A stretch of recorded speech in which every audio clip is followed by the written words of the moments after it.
O ano era 1987 e o calor que subia do asfalto de São Paulo parecia carregar o cheiro de gasolina e ambição. Era a década do exagero, das ombreiras gigantes, dos cabelos permanentados que desafiavam a gravidade e dos telefones de disco que demoravam uma eternidade para conectar uma alma à outra. Na cobertura do edifício da Mori, no coração do Jardim Europa, o mundo girava no ritmo acelerado do dinheiro velho. Helena Montenegro, aos 23 anos, era o epítome dessa era. Uma herdeira com a beleza de uma estrela de cinema e a melancolia discreta de quem nasceu com tudo, menos com a liberdade de escolher. Seu pai, o implacável barão do café, controlava a maior parte de sua vida, desde a agenda social até o noivo que ele havia escolhido a dedo, um banqueiro de olhar frio e sobrenome pomposo. Helena passava as tardes na biblioteca, entre volumes de capa dura e a poeira fina que só o tempo e a riqueza conseguiam acumular.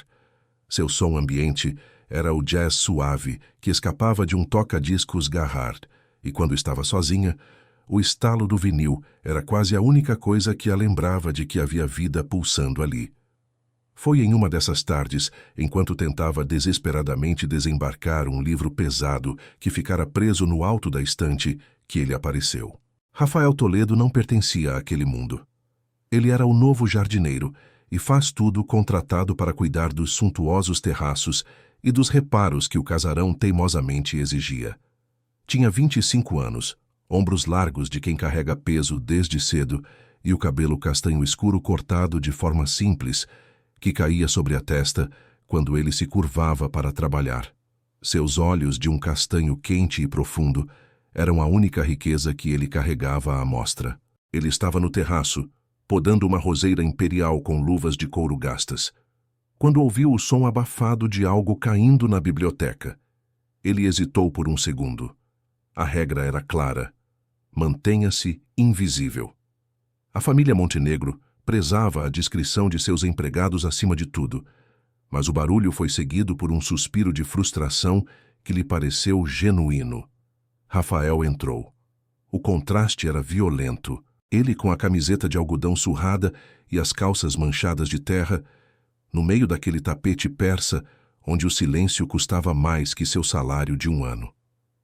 Helena estava no chão, a saia lápis de grife amassada e a mão delicada massageando o tornozelo.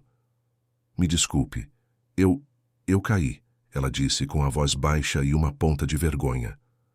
Rafael ignorou a regra. Ele se aproximou com a cautela de quem se aproxima de um pássaro ferido. "A senhorita está bem? Precisa de ajuda?"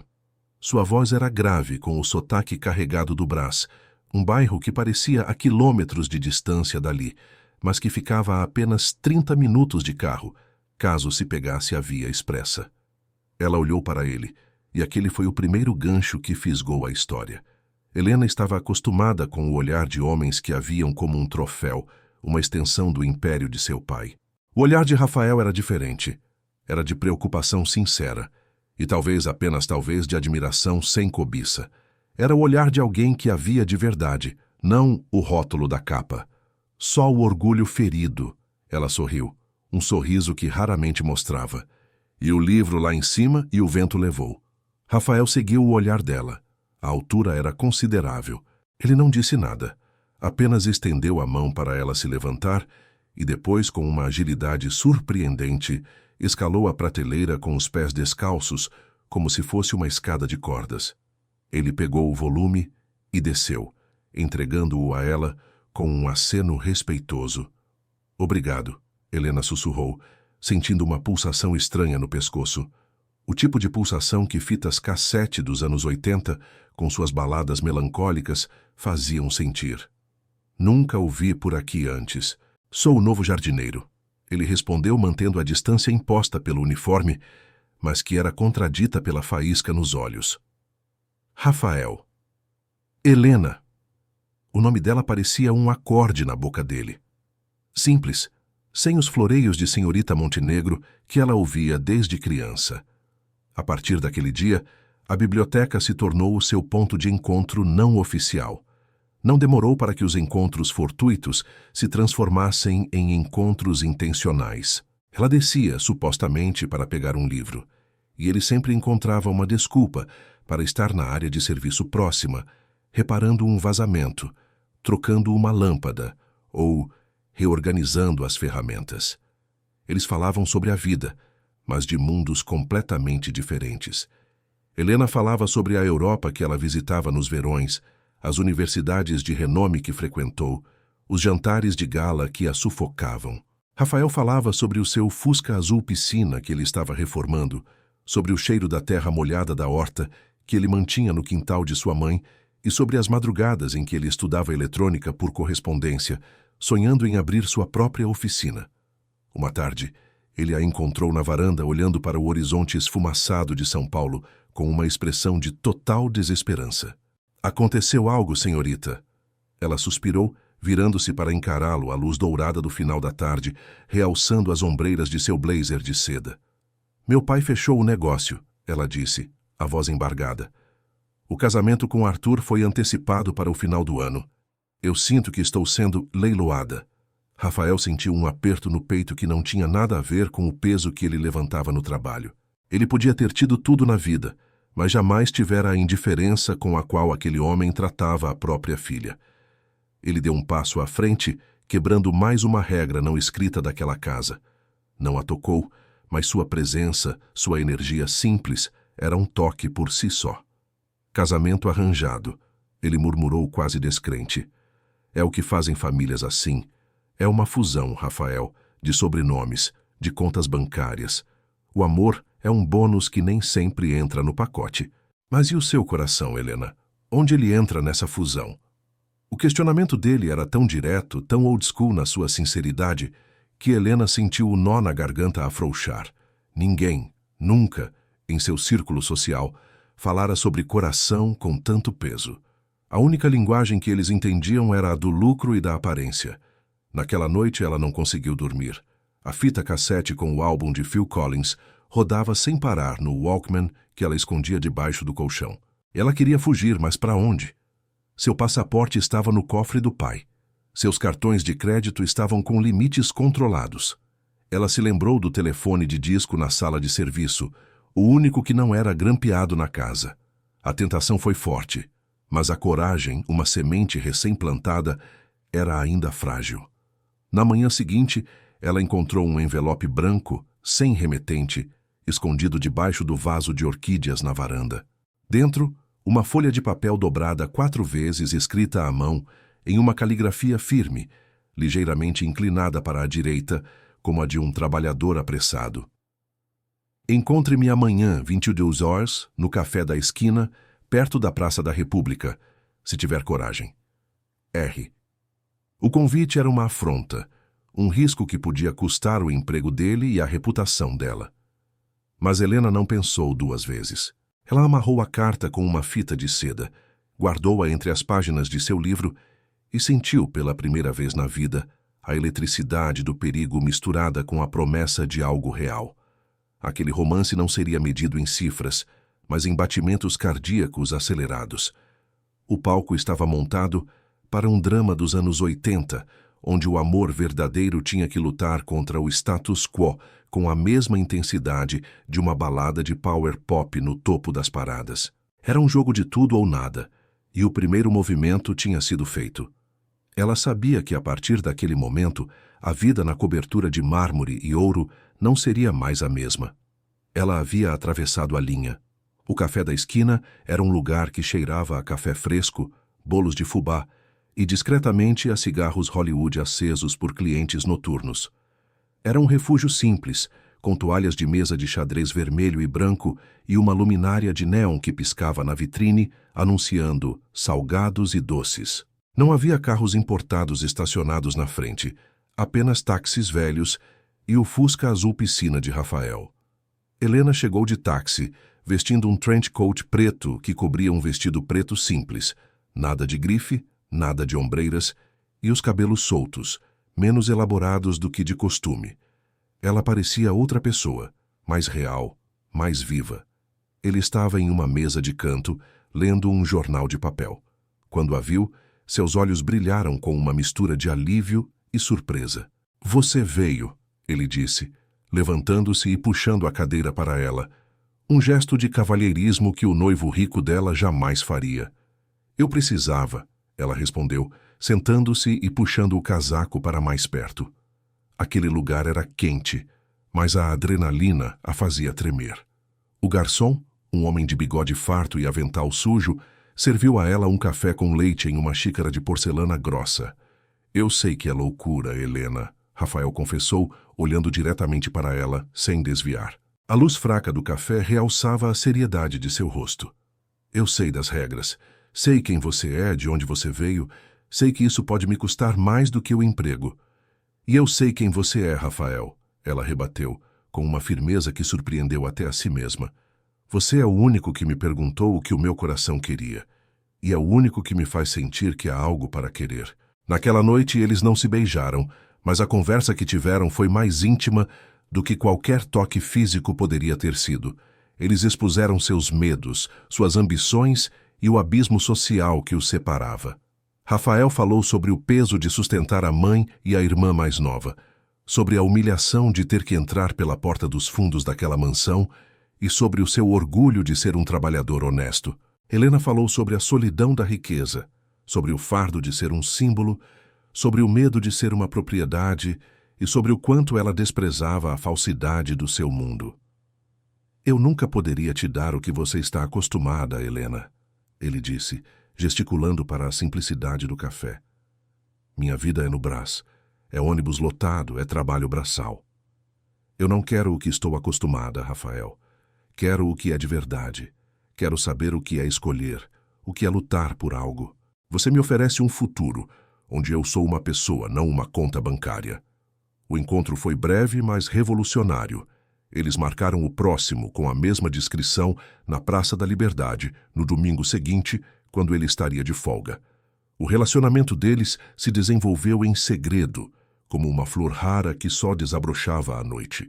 Eram bilhetes escondidos em vasos, telefonemas rápidos da sala de serviço, onde ela girava o disco com as mãos trêmulas para não errar o número, e escapadas roubadas pela cidade. Helena começou a mudar. Ela trocou as roupas de grife por jeans e blusas de algodão em seus passeios secretos. Começou a ouvir as músicas que ele gostava. Um rock nacional vibrante, com letras sobre injustiça e liberdade, gravado em fita cassete que ele lhe dera de presente. Ela se sentia menos Montenegro e mais Helena. O obstáculo não era apenas a diferença de classe. Era a opressão da família dela. O pai de Helena, o barão Montenegro, era um homem com olhos em todos os lugares. Um dia, o inevitável aconteceu. Helena havia saído mais cedo para um encontro rápido com Rafael no Parque do Ibirapuera. Eles estavam sentados em um banco de madeira, de mãos dadas, observando os casais de namorados passeando. Ele lhe falava sobre o motor do Fusca que ele havia finalmente consertado. De repente, um carro preto importado parou bruscamente na Alameda. Era o motorista da família, Júlio, um homem de confiança, com uma expressão de traição no rosto. Senhorita Helena, ele disse, a voz dura, quebrando a atmosfera de paz. Seu pai está esperando, no carro, agora. O pânico subiu em Helena como um choque elétrico. Ela olhou para Rafael, que se levantou de um salto, seu corpo em posição de defesa. O que está acontecendo, Júlio? Fui liberada para sair. Helena tentou mentir, mas o tremor em sua voz a denunciou. Não foi liberada para isso, Júlio retrucou, olhando de Rafael para Helena com puro desprezo de classe. Seu pai tem olhos em todos os lugares. Ele sabe. Rafael deu um passo à frente. Se houver algum problema, eu sou o responsável. O senhor não precisa envolvê-la. Júlio riu, um som seco e cruel. Você? O quê? O jardineiro acha que pode dar ordens. Volte para a sujeira, rapaz. O seu lugar não é aqui. Helena colocou a mão no braço de Rafael. O medo dela não era por ela, mas por ele. Ela sabia o quão implacável seu pai podia ser. Rafael, não, por favor. Entre no carro, Júlio. Eu vou. Ela se despediu dele com um olhar intenso, uma promessa silenciosa, de que aquilo não acabaria ali. De volta à mansão, o confronto foi épico, digno de uma cena de filme dramático dos anos 80. O barão Montenegro estava na sala de estar, bebendo uísque e com o semblante vermelho de fúria. Uma vergonha. Uma traição. Você se rebaixa ao nível da ralé, Helena, com o jardineiro? O que as pessoas dirão? O que Arthur pensará? Helena, pela primeira vez na vida, não se encolheu. Ela estava com medo, mas o amor havia lhe dado uma armadura. Arthur não pensará nada, pai, porque eu não vou me casar com Arthur, e eu não me rebaixei. Eu me elevei. Rafael é mais homem, mais honesto, do que qualquer um desses sanguessugas que o senhor chama de amigos. O barão a estapeou. Foi um som seco, violento, que ecoou pelo salão. Você está proibida de sair, proibida de usar o telefone e proibida de ver aquele marginal. Ele está demitido. Se ele ousar se aproximar desta casa, ele não voltará a andar. Helena foi arrastada para seu quarto, as lágrimas escorrendo, mas com uma chama de revolta acesa no peito. O telefone de disco da sua suíte foi arrancado da parede. Ela estava presa, mas a prisão não era mais de marfim. Era de desespero e determinação. Ela precisava avisar Rafael. Precisava fugir. O conflito emocional havia se transformado em um conflito físico, e a única saída era a coragem. Na manhã seguinte, no entanto, a janela de seu quarto se abriu com um ranger. Ela acordou assustada. Não era Rafael. Era Maria, a cozinheira, uma mulher simples e de coração bom, que trabalhava na casa há 20 anos. Ele mandou te entregar isso, Maria sussurrou, estendendo a mão. Na palma da mão, um pequeno pedaço de papel dobrado, e ao lado uma chave velha e enferrujada. Helena pegou o bilhete, a caligrafia de Rafael. Porta dos fundos do depósito, 3 da madrugada de amanhã. Eu te espero. Não tenha medo, meu amor. Eu não vou embora sem você. Eu não vou desistir de nós. R. A chave era da porta do depósito, o antigo atalho que ele usava para entrar e sair discretamente da propriedade. Maria arriscara tudo para ajudar. Helena sabia que aquela seria a sua única chance. A sua fuga não seria apenas física. Seria a fuga da prisão de sua classe. A noite da fuga parecia ter sido coreografada por um diretor de cinema. As nuvens escuras cobriam a lua e a chuva fina de garoa paulistana caía com uma melancolia apropriada, abafando os sons dos passos e o ranger das portas. Helena vestia as roupas mais simples que tinha: calças jeans, uma blusa de moletom larga e um par de tênis surrados. Ela havia deixado a aliança de noivado e todas as suas joias caras em cima da cômoda. Ela não levaria nada que lhe lembrasse o seu passado de gaiola dourada.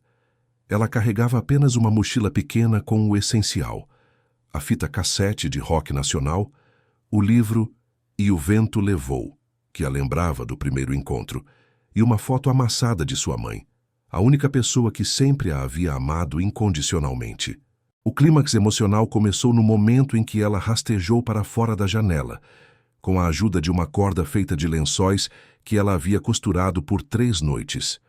O medo era real, pulsante no escuro, mas a promessa do amor era um farol mais forte. Ela desceu, alcançou o jardim molhado e correu, rastejando pela grama. Cada passo era uma traição ao pai e uma liberdade para si mesma. A porta enferrujada do depósito estava no final do jardim. Ela enfiou a chave na fechadura, rezando para que não fizesse barulho. O trinco cedeu com um clique alto que parecia um tiro no silêncio da noite. E lá estava ele. Rafael estava encostado no muro, molhado pela chuva, com uma jaqueta de couro gasta e uma expressão que alternava entre a tensão e a ternura. Ele não disse nada, apenas a abraçou. Foi um abraço de cinema, que valia 1000 palavras. Um abraço que prometia proteção e futuro.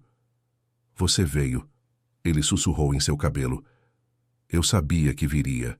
Para onde vamos? Ela perguntou, a voz embargada. Para onde ninguém nos procurar. O Fusca está esperando a poucos quarteirões daqui. Vamos para o interior, para uma cidade pequena onde o seu nome não significa nada, e o meu, talvez, signifique algo. Eles fugiram, correndo lado a lado pelas ruas secundárias. A visão dele abrindo a porta do Fusca azul piscina para ela, sob a luz fraca de um poste de rua, foi a imagem mais romântica que ela já havia presenciado. A fuga foi longa e silenciosa. No rádio, um programa de rádio pirata tocava uma balada de Foreigner, I Want to Know What Love Is, o hino não oficial de seus corações. Chegaram a São Bento do Sapucaí, uma pequena cidade montanhosa, ao amanhecer. O mundo deles havia se resumido ao interior daquele carro e ao calor de suas mãos dadas. Rafael alugou um quarto simples em uma pensão de beira de estrada. Era um lugar humilde, mas limpo, com cheiro de sabão em pó e madeira velha. Não havia criada, não havia tapete persa, não havia mordomos. Havia apenas eles e a realidade dura. A transformação não foi fácil. Helena, a herdeira, teve que aprender a lavar suas próprias roupas, cozinhar em um fogão a gás e a fazer compras na feira livre, barganhando o preço da batata. Rafael arranjou um emprego imediato em uma oficina de carros, o sonho dele, e usava suas habilidades para consertar motores e ligar fios. O conflito veio sob a forma de realidade. A falta de dinheiro era uma pressão. A diferença de background começou a aparecer nas pequenas coisas. Helena tinha dificuldade em se acostumar com a falta de privacidade. Rafael se sentia frustrado por não poder dar a ela o conforto que ela merecia, mesmo que ela garantisse que não precisava. Houve uma briga, uma noite, sobre a necessidade de ela vender o único relógio de ouro que ela havia trazido. "Eu vou te dar um relógio, Helena, quando puder comprá-lo com o meu trabalho. Não vou aceitar esmolas do seu passado", ele gritou exausto. "Não é esmola, Rafael, é capital.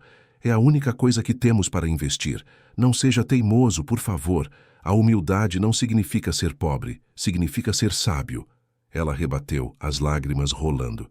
A briga era sobre orgulho. O orgulho ferido de um homem que queria prover e o orgulho transformado de uma mulher que queria compartilhar. O clímax final veio 6 meses depois, não com uma explosão, mas com uma carta. A carta chegou pelo correio, e o envelope de papel timbrado era inconfundível. Era do escritório de advocacia do pai de Helena. Ele os havia encontrado. Rafael estava na oficina quando Helena leu. A carta era curta e brutal. O pai dela estava entrando com um processo de interdição, alegando que Helena não estava em condições mentais de gerir sua própria vida e que Rafael era um aproveitador interesseiro que a havia sequestrado. O medo voltou, mas não paralisou. "Ele não vai parar até nos destruir, Rafael. Ele vai usar a lei, a mídia, o dinheiro. Ele vai me arrastar de volta e te prender." "Não se ele não tiver o que alegar", Rafael disse, com o olhar focado, as mãos sujas de graxa e determinação. Foi nesse momento que a lição de vida se concretizou. O amor verdadeiro não era fugir, era enfrentar a realidade com coragem e humildade. Rafael a olhou. "Eu não tenho dinheiro, mas tenho uma profissão. Eu não tenho sobrenome, mas tenho caráter e sou honesto. Você tem o nome e por dentro a coragem. Nós temos que provar que você não é uma louca, mas uma mulher adulta que fez uma escolha." Eles foram a um advogado local, simples e honesto, que se interessou pela história de amor versus poder. Eles se apresentaram. Helena, sem as roupas caras, falava com uma convicção que jamais teve em seu mundo social. Ela citou as ações do pai, a pressão para o casamento, a falta de liberdade. Rafael apresentou suas referências de trabalho e a prova de sua integridade. O advogado os aconselhou a casar-se, legalmente. "O casamento é a prova de intenção.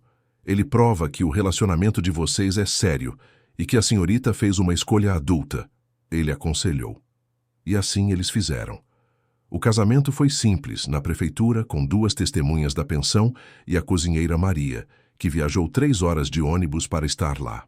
Helena usava um vestido simples que ela mesma costurou. Não houve véu de seda, mas houve lágrimas sinceras e uma promessa feita com o coração e a coragem. A moral positiva veio meses depois. O advogado, munido da certidão de casamento e do testemunho sincero de Helena, conseguiu derrubar o processo de interdição. A mídia local, cansada dos escândalos de políticos, deu destaque à história do amor do jardineiro e da herdeira, transformando-a em uma fábula sobre a humildade e a liberdade de escolha. O pai de Helena, o barão, foi forçado a recuar, humilhado pela opinião pública. Ele não perdoou, mas, ironicamente, a derrota ensinou a ele, o homem de negócios, o verdadeiro valor de sua filha. Helena e Rafael nunca voltaram para São Paulo, mas fizeram de São Bento do Sapucaí o seu lar. Rafael abriu a sua própria oficina, a Toledo Mecânica, e Helena, surpreendentemente, começou a trabalhar com ele, cuidando da administração, usando o intelecto que ela havia escondido por anos debaixo de sua beleza. Ela provou ser uma excelente negociadora e ele um mecânico brilhante. No final, a lição de vida que a história deixou foi clara. O amor verdadeiro não é medido pela classe social, mas pela coragem de desafiá-la. A riqueza de Helena era apenas uma prisão. A humildade e a honestidade de Rafael eram a chave para a sua verdadeira felicidade. Eles construíram juntos, tijolo por tijolo, um final feliz que não era feito de ouro, mas de trabalho duro, respeito mútuo e um amor profundo que resistiu ao luxo, à ameaça e à distância. Anos depois, eles ainda rodavam com o velho Fusca azul piscina. O cheiro de graxa e terra era a fragrância de sua liberdade e o som de um vinil antigo era o seu lembrete constante de que a maior herança de todas era ter a coragem de escolher a própria vida e o próprio coração. E essa, caros amigos, é uma história que nunca envelhece. Se você curtiu essa história, não esquece de deixar o like, se inscrever no canal e ativar o sininho. Assim você não perde nenhuma das próximas histórias incríveis que vêm por aí.